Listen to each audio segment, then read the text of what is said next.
Assalamualaikum warahmatullahi wabarakatuh. Letih lah noh buat refleksi 30 juzuk ni. Baru sampai juzuk 21. Ada lagi 9 juzuk tuan-tuan. InsyaAllah doakan saya. Sebab buku dah tulis. Lepas tu buat pula video lagi. Dan insyaAllah kalau tuan-tuan baca buku ni, banyak hal yang saya kongsikan berakar daripada buku ini, tetapi huraian dan perspektif saya tambah banyak dekat dalam video ni. Buku ni pilih satu mesej. Tapi kebanyakan huraian-huraian yang ada dalam video-video ni, kebanyakannya memilih banyak mesej. Contohnya cerita Nabi Musa dekat dalam juzuk 20. Tak ada dekat dalam buku ni. Tapi saya cerita supaya tuan-tuan dapat data yang lebih jelas, insyaAllah. Juzuk 21 ni, sekarang ni kita masuk 10 juzuk terakhir. Bila kita masuk 10 juzuk terakhir, ada beberapa mesej yang konsisten diikat dalam beberapa surah dan juga juzuk. Bayangkan tuan-tuan, kita sedang berada dekat dalam satu akhir zaman. Bila kita nak masuk ke juzuk 10 juzuk terakhir ni, kita diibaratkan memasuki ke hal-hal yang sangat meresahkan pada akhir zaman. Allah akan ajar kita untuk macam mana nak hadapani akhir zaman ni. Mula-mula sekali dekat dalam juzuk 21 sampailah juzuk beberapa selepas itu, 23 pun ada, 24 pun ada, kita akan diajarkan tentang sikap, tentang akhlak. Kita akan mula dibimbing oleh Allah Ta'ala untuk faham. In order to face the end of the world, kamu kena ada sikap sabar, sikap faham yang jelas, sikap akhlak yang betul. Kerana segala yang kamu buat, kamu akan diuji. Dunia yang berada pada akhir ini adalah dunia yang sangat-sangat mencabar untuk kamu. Kamu kena bersedia untuk mendepani dunia. Di antara salah satu surah yang ada dekat dalam juzuk 21, tentunya surah yang sangat terkenal jugalah. Di antaranya adalah surah Rum. Surah Rum ni cerita tentang kejatuhan Rum, kemudian selepas beberapa tahun, kemenangan Rum balik. Allah telah pun memberitahu kepada umat Islam dan juga Nabi sendiri bahawa Rum akan menang, dan beberapa tahun kemudian, iaitu dalam lebih kurang dalam 7 tahun, tak silap, 644 Masihi kalah, kemudian 622 Masihi menang. Kemudian maksudnya lebih kurang dalam 7 tahun ke 8 tahun begitu, Rom menang balik, membenarkan apa yang Allah sebut dekat dalam surah ini. Fi adnal ardi wa hum min ba'di ghalabihim sayaghlibun. Kemudian fi bid'i sinin, beberapa tahun kemudian, lillahil amru min qablu, dan mereka akan bangkit ke semula. Kita belajar tentang sesuatu perkara yang sangat penting dekat surah Rum, iaitu tentang bagaimanakah Allah memberikan kepada kita, menciptakan kita keadaan yang sangat lemah. Allah sebut dekat dalam surah ni, Allah ciptakan kita dalam keadaan yang sangat lemah. Antaranya adalah dekat dalam ayat 54 dekat surah Rum. Saya nak sebut sedikit ayat ni tuan-tuan, sebab saya rasa ayat ni sangat rare dan sangat tidak ada dekat tempat lain. Allah kata, Allahul ladzi khalaqakum min dha'f. Sesungguhnya kamu ni, kata Allah, Allah lah yang menciptakan kamu. Allahul ladzi khalaqakum, Allah lah yang menciptakan kamu dalam keadaan kamu lemah. Min dha'fin, dalam keadaan kamu lemah. Summa ja'ala min ba'di dha'fin quwwah. Kemudian selepas daripada kamu lemah tu, Allah berikan kepada kamu kekuatan. Nampak? Summa ja'ala min ba'di quwwatin dha'fa. Kemudian bila kamu dah kuat, Allah boleh lemahkan kamu balik. Wa syaibah, sampailah kamu beruban. Yakhluqu ma yasha. Allah boleh menciptakan apa yang dia nak. Wa huwal alimul qadir. Kerana Allah Maha mengkehendaki, dia Maha mengetahui dan juga Maha berkuasa. Kalau kita tengok ayat ni simple tuan-tuan. Ayat 54 dalam surah Rum, simple je. Bila kita tengok ayat ni balik, Allah sebut simple je. Pertama, Allah beri realiti dekat kita. Allahul ladzi khalaqakum min dha'fin. Kita kena reda dan kita kena terima yang kita diciptakan dalam keadaan yang lemah. Maksudnya kita perlukan Allah Subhanahu Wa Taala. Kemudian selepas daripada kelemahan itu, dan kita yang terutama sekali kita yang berada di titik yang sedang down sekarang, kita memang lemah tuan-tuan. Kemudian kita perlahan-lahan bangkit.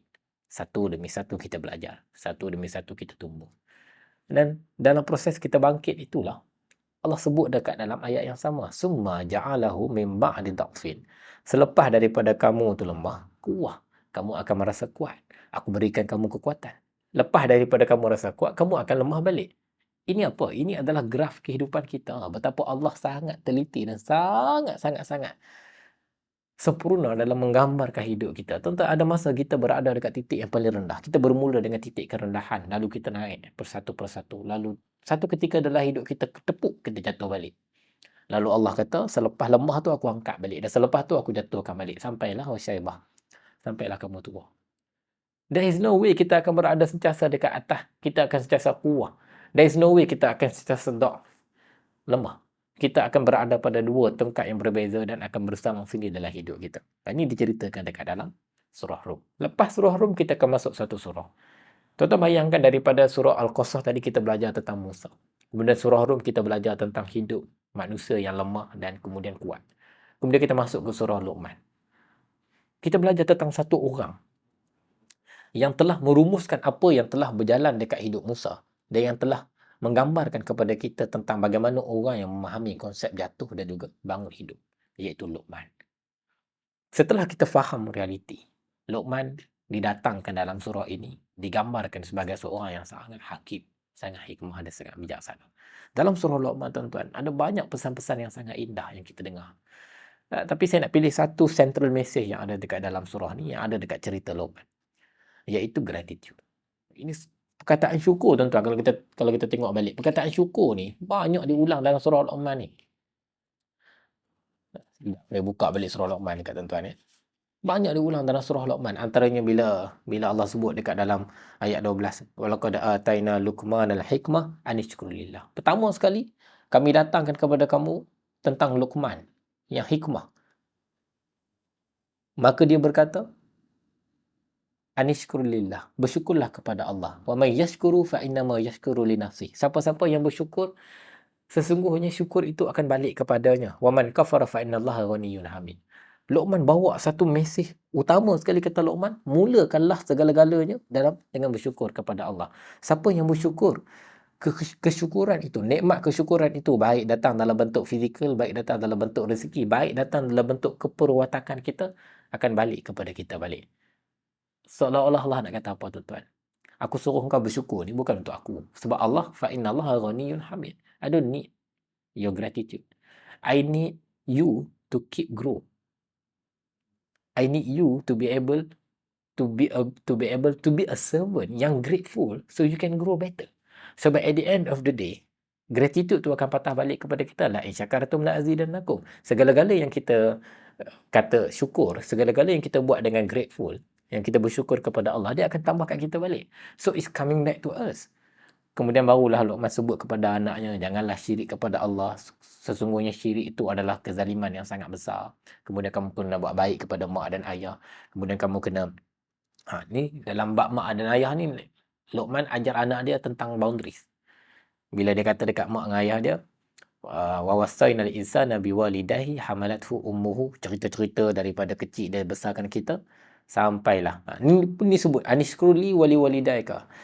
Kamu kena bersyukur kepada aku dan kepada kedua ibu bapamu ilayal masir. Kepada aku jugalah kamu akan kembali, kata Allah Ta'ala. Kemudian disebutkan cerita tentang mak dan ayah ni, sampailah pada satu ketika Luqman kata, bila seandainya wa in jahadaka ala an tusyrika bi ma laysa laka bihi ilmi ma laysa laka bihi ilmun fala tuti'huma. Bila sampai satu masa mak dan ayah kamu tu suruh kamu untuk mentaati, suruh kamu untuk mengkufuri aku ataupun mensyirikkan aku pada hal yang kamu tak tahu, maka jangan kamu taati mereka. Tapi kamu kena wasabhibhuma fid dunya ma'rufa. Tapi kamu kena buat baik dekat mereka dekat dunia. Dan kamu ikutlah jalan orang-orang yang benar. Bila Allah sebut begini, bab kita bersyukur kepada Allah ni tak ada pengecualian. Bab jangan syirikkan Allah ni tak ada pengecualian. Tapi bab nak taat kepada mak dan ayah ada pengecualian. Iaitu pada saat mereka menyuruh kamu untuk mensyirikkan Allah SWT. Artinya apa? Artinya boundaries. Allah nak ajar kita, dalam keadaan kamu nak fully taat kepada aku dan juga fully bersyukur kepada aku, dan dalam keadaan kamu nak fully berbuat baik kepada mak dan ayah kamu, taat kepada mak dan ayah kamu, jangan sampai kamu tidak faham boundaries. Boundaries itu jelas bila mereka buat sampai merasakan kamu tak ada ilmu tentangnya, tapi mereka suruh kamu untuk mensyirikkan Allah, maka jangan. Tapi kamu buat baik. So ada hal yang kita belajar dekat sini. There's always some boundaries between us and our parent. Mesti kena ada boundaries di antara apa yang mereka suruh kita buat dengan apa yang kita faham tentang arahan tersebut. Tak semua perkara yang mereka buat itu harus kita ambil dengan absolutely. Absolutely yes. Kita tak boleh ambil kesemuanya dengan orang kata apa, membabi buta begitu. We need to ask what is the boundaries here. Kita kena clarify dahulu apakah boundaries tersebut. And the reason kenapa Allah sebut fala tuti'huma wa sahibhuma fi dunya ma'rufa. Allah nak kita perhatikan betul-betul what is the boundaries. Tadi bab syirik kita dah clear. Tadi bab syukur kita dah clear. Sekarang kita kena belajar tentang boundaries. Kemudian dalam part yang sama kita belajar tentang nasihat Luqman lagi, kita belajar tentang bagaimanakah Luqman cerita in takum misqala habbatin min khardalin fatakun fi sakhratin. Kalaulah kamu nampak dalam biji sawi tu, baik di bumi ataupun dekat langit tu, kalau dalam tu ada kebaikan, semuanya Allah nampak, semuanya Allah kira. Maksudnya nampak menarik kan? Allah letak ayat ni selepas ayat tentang keluarga, tentang mak dan ayah. Tuan-tuan, sebagai seorang anak, kadang-kadang kita ni banyak buat baik. Dan kadang-kadang mak dan ayah kita ni banyak buat baik. Dan kedua-dua daripada kita ni banyak buat baik dalam keadaan orang tak sedar. Mak ayah kita tak sedar kebaikan kita. Kita sebagai mak ayah kadang-kadang buat baik anak kita pun tak sedar. Kebaikan-kebaikan tu banyak tersembunyi. Sebab kita tak nak cakap, sekali dia orang kata merungut. Tak nak cakap, sekali dia orang kata berdahaka. Tak boleh nak cakap. Lalu Allah sebut dekat ayat selepasnya, Luqman pesan kepada anaknya, tengoklah, sebesar biji sawi pun kebaikan tu Allah kira. Maksudnya jangan risau. Everything Allah kira. Walaupun kebaikan tu mereka tak tahu. Itulah yang kita belajar daripada surah Luqman. Wabillahi taufiq wal hidayah. Assalamualaikum warahmatullahi wabarakatuh.